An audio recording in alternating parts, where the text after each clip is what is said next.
আসসালামু আলাইকুম রহমতুল্লাহ। কৃষি সেবা চ্যানেলের পক্ষ থেকে সবাইকে আন্তরিক শুভেচ্ছা ও সালাম। আসসালামু আলাইকুম। আজকে যে বিষয়টা নিয়ে আমরা আলোচনা করব সেটা হলো যারা কৃষি কাজ করেন এবং পেঁপে চাষ করেন। এই পেঁপে চাষ করতে গেলে পেঁপের বীজ কিভাবে সংগ্রহ করবেন এবং এই পেঁপের বীজ কিভাবে বপন করবেন এবং স্ত্রী জাতীয় গাছ এবং পুরুষ জাতীয় গাছ কিভাবে নির্ণয় করবেন, এই বিষয় নিয়ে আমরা আজকে আলোচনা করব। বলেন। এবার আমি যে গাছ থেকে বীজ নেব আমার নিজের হাতে বপন করা, এখানে অনেক গাছ আছে, তার মধ্যে বাছাই করে আমি এই যে আমার এই গাছ থেকে আমি প্রায় 2.5 মণ পেঁপে বিক্রি করছি এবং এখান থেকে বেছে বেছে ভালো জাতের পেঁপেগুলি আমি সংগ্রহ করছি। এখান দেখেন এই পেঁপেটা পেকে গেছে, এটা পরিপক্ক হয়ে গেছে বীজ, এটা থেকে আমি বীজ সংগ্রহ করব। এই এই যে পেঁপেটা আমরা কাটলাম, দেখেন সুন্দর পাকছে এবং এই পেঁপেটা অনেক ওজন, এই পেঁপেটা প্রায় 2-2.5 কেজি ওজন হবে। আমরা এই সংগ্রহ করব। এখন এই বীজটা কীভাবে সংগ্রহ করতে হবে, ফুল যেগুলি হয় সেটা এই বীজগুলি এই পেঁপের উপরে থাকে, কাজে এই পেঁপের নিচের অংশ থেকে আমরা এই বীজগুলি সংগ্রহ করব। এবার কীভাবে বীজ সংগ্রহ করে দেখা লাগে,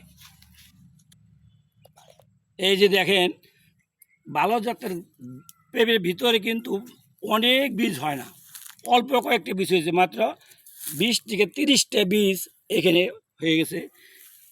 এই বীজগুলি আমরা এখন কিভাবে পলিথিনে বপন করি, পলিথিনে বীজগুলি দিব।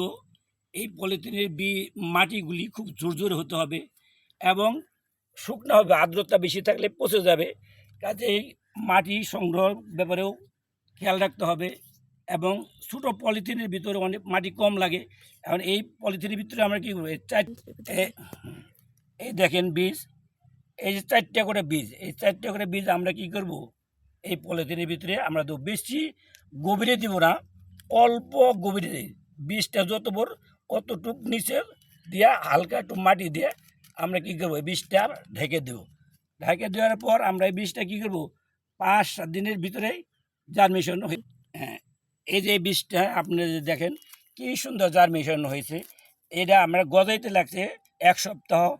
এই বীজটা আমার 10-12 দিনের মধ্যে এই চারাটা এত বড় হয়ে গেছে। এই চারাটার ভিতরে আপনারা 4টা গাছ আপনারা এখানে পাইছেন, 4টা গাছ থাকলে এইখান থেকে আমরা কি করব, এইভাবে পলিথিনে আরও কিছু বীজটা যখন কিনে এই তখন আমরা এটা পলিথিনের নিচের অংশ কেটে দিয়ে এটা আমি জমিতে বলেন। আপনারা যারা বীজ পেঁপে ক্ষেত করবেন কোনো অবস্থাতে বাজারে থেকে আপনারা এই চারা সংগ্রহ করবেন না। বাজার থেকে চারা সংগ্রহ করলে সেটার গুণগত মান ভালো হবে না, কাজেই নিজে হাতে পেঁপে সংগ্রহ করবেন এবং পেঁপে সংগ্রহ করে সেখান থেকে বীজ রাখবেন। আমি একটা জিনিস আপনাদের দেখাই, দেখেন এইটা হলো আমার বাজারের বীজ কিনা, চারা কিনা এই যে পেঁপে দেখেন, এই গাছ থেকে আমি 10 কেজি পেঁপে বিক্রি করতে পারি নাই এবং কি ছোটো ছোটো পেঁপে, এই ছোটো পেঁপে পেকে যায় এবং অত এই ছোটো পেঁপের ভিতরে না হলে কমে 100-150 বীজ হয়, আর ভালো পেঁপে জাতের ভিতরে দেখলেন তো অল্প কয়েকটা বীজ হয়। এজন্যে কোনো অবস্থাতেই বাজার থেকে আপনারা বীজ সংগ্রহ করবেন না।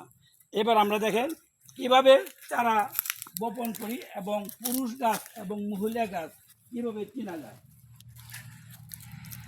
এটা একটা মহিলা গাছ, কিভাবে বুঝবেন মহিলা গাছ, এই যে এই মহিলা গাছের ফুলটা মোটা, এই যে এই ফুলটা মোটা, এই মোটা এরকম ফুল, এবং মহিলা গাছের ফুল কিন্তু একটা থাকবে এবং পুরুষ গাছের ফুলটা কিন্তু একটু চিকন হবে। এই পুরুষ গাছ এই যে ঝুপা ফুল আসবে, কিন্তু এটার মধ্যে ফল খুবই কম আসবে, হঠাৎ আসবে। আপনারা কী করবেন, এইভাবে পুরুষ এবং মহিলা গাছ নির্ণয় করবেন। পুরুষ গাছটা কী করবেন, আপনারা জমিতে হঠাৎ মাঝখানে 20 গাছের জন্য একাত্রা রাখবেন। আর তাছাড়া এরকম গাছ হয়ে গেলে এটা কাইটে এখানে পরবর্তীতে আরেকটা চারা রোপণ করে দেবেন। চাষ করবে তাদের উদ্দেশ্যে আমি বলছি, বিশেষভাবে যারা পেঁপে ক্ষেত করবেন কোনো অবস্থা থেকে বাজার থেকে চারা সংগ্রহ করবেন না। আপনারা প্রয়োজনে বাজার থেকে পেঁপে সংগ্রহ করেন, পেঁপেটা আপনি নিজস্ব চোখে দেখতে পারবেন এবং যদি নিজের জমি থাকে, জমি থেকে যে গাছটা ভালো, যে ফসলটা ভালো, যে পেঁপেটা ভালো, ওই জমি থেকে আপনারা সংগ্রহ করবেন।